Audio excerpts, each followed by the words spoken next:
안녕하세요. 심심연구소 엄지영. 함효정입니다. 오늘은 영아기 아이들의 기질별 양육 방법에 대해서 이야기를 나누어 보려고 합니다. 앞선 영상에서 저희가 계속 기질에 대해서 이야기를 나누고 있는데요. 오늘 나누게 될 양육 방법은 그 첫 번째 영상에서 소개드렸던 까다로운 기질, 더딘 기질, 그리고 순한 기질, 이 아이들의 양육 방법에 대해서 같이 이야기를 나누어 보려고 합니다.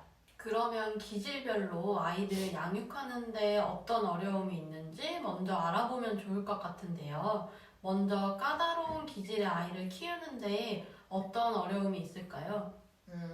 일단 까다로운 기질의 아이들은 예민한 편이에요. 예민하기 때문에 새로운 것이라거나 낯선 것, 그리고 사람들이 많이 있는 곳, 이런 곳들을 되게 불편해할 수 있어요. 새로 생긴 키즈 카페 또는 집으로 누가 오는 상황, 이런 거를 되게 긴장하고 경계하고 편안하게 느끼지 못하는 경우가 많습니다.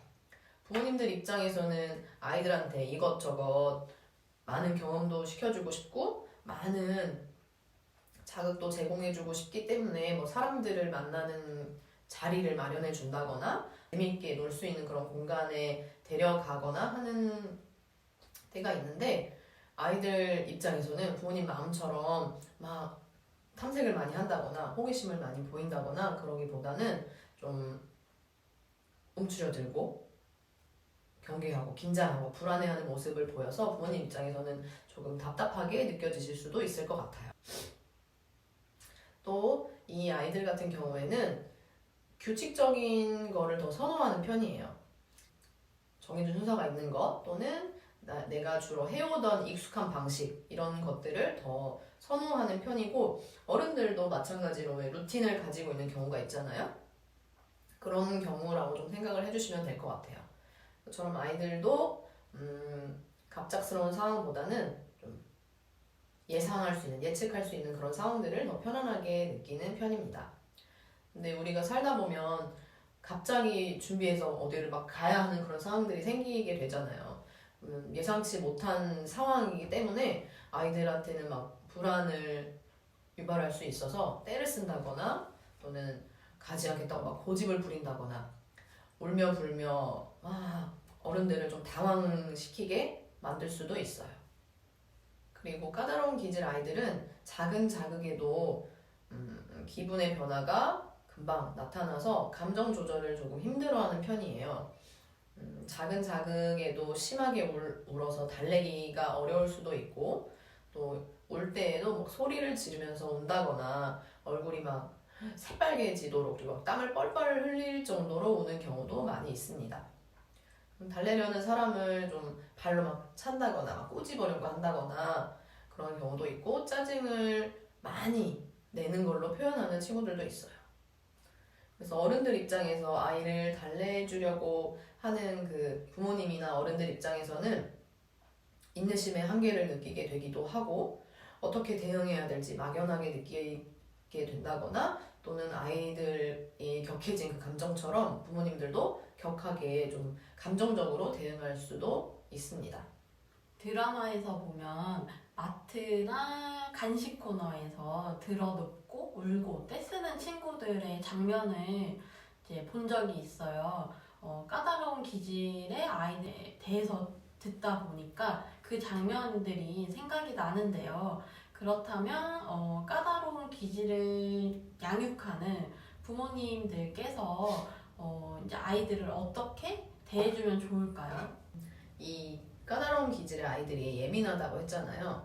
그래서 이 아이들한테 뭔가 새로운 자극을 좀 경험시켜주고 싶다라고 하실 때에는 갑자기 확 이렇게 아이들한테 들이밀기보다는 좀 천천히 그리고 조금씩 자극을 주시는 게 훨씬 도움이 됩니다.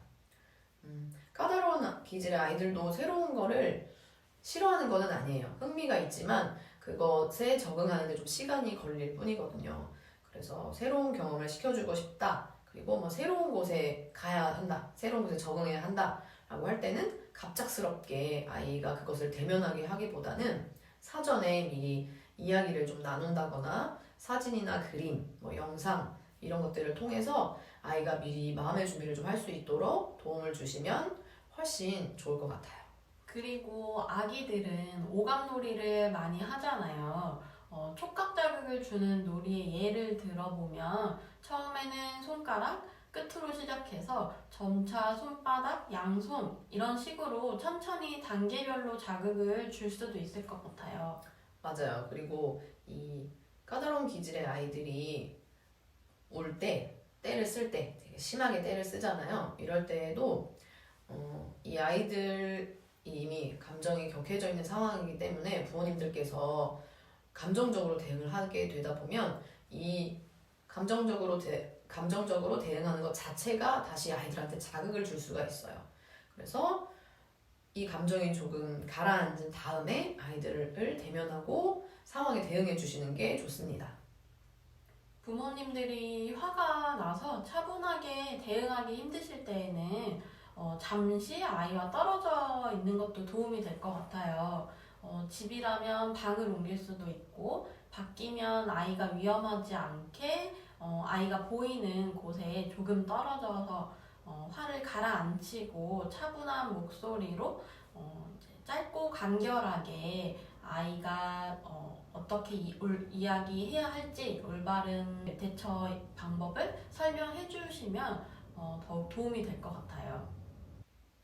그리고 되도록 규칙을 정해서 아이들이 지킬 수 있게 안내를 해주시면 훨씬 안정감을 느낄 수 있을 것 같은데요. 이 규칙이라는 게 생활계획표를 만드는 것도 규칙이 될 수 있지만 이 까다로운 기질의 아이들이 행동에 대해서 행동을 어디까지 하면 될지 이런 한계를 정해 주시는 걸 지금 이제 예로 들어보려고 합니다.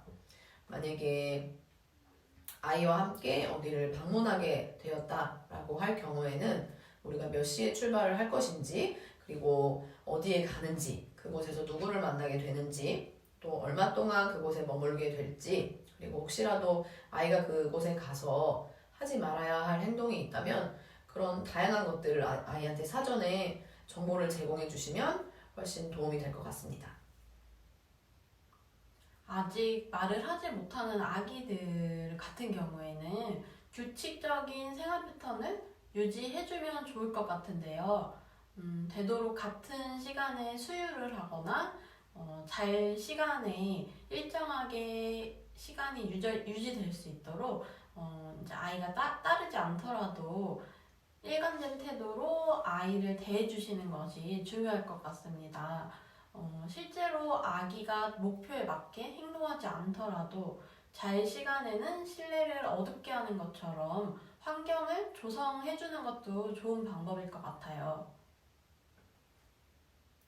무엇보다 강조하고 싶은 것은 가장 중요한 부분인데요. 아이의 기질을 수용하는 것, 그리고 아이들을 대하실 때 일관적인 태도로 아이들을 대해주시는 것, 이 두 가지가 될 것 같아요. 이것은 꼭 기질과 관련된 이야기가 아니더라도 부모님을 만나게 될 때, 부모님들과 이야기를 나누게 될 때 항상 강조드리는 부분인데요. 기질은 타고 태어난 것이기 때문에 성격처럼 변화시킬 수 있는 게 아니라고 이전 영상들에서 말씀을 드렸었는데요. 그렇기 때문에 아이의 행동을 탓하기보다는 아이의 기질에 대해서 이해를 하고 수용을 해주시면 좋을 것 같아요. 아이의 기질에 대해서 이해를 하시게 되면 아무래도 지금까지 좀 문제라고 보여졌던 그런 부분들이 조금 달리 보이게 되시지 않을까라는 생각이 듭니다. 까다로운 기질로 인해서 스스로도 굉장히 힘들어하고 있을 거기 때문에 그런 아이들의 마음을 좀 생각하시면서 아이들에게 한 발 더 다가가 주셨으면 좋겠습니다. 그럼 더딘 기질의 아이들에 대한 이야기와 함께 다음 영상으로 찾아뵙도록 하겠습니다. 지금까지 심심연구소 함효정 엄지영이었습니다. 다음 영상에서 또 만나요.